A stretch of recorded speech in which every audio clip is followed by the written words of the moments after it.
Experiencing key fob problems with your Audi Q8? Let's troubleshoot the most common issues. First, the most common culprit is the battery. The Q8 key fob uses a CR2032 battery. If your fob is unresponsive or works intermittently, try replacing it. Open the fob using a small screwdriver or the key blade, swap the battery, and ensure it's properly sealed. If a new battery doesn't solve the issue, the proximity antenna could be the problem.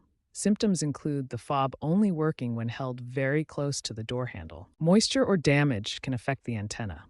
This often requires professional repair, costing $200–500 at a dealership, but can also be completed at a third-party shop for less. A last resort could be the need to perform a remote relearn procedure, which is detailed in the next section. If basic fixes don't work, your key fob might need a remote relearn. This process resynchronizes the fob with the car's body control module. For newer Q8 models from 2022 onward, check the My Audi app for a relearn option, which streamlines the process. Otherwise, the relearn requires cycling the ignition and pressing specific button sequences.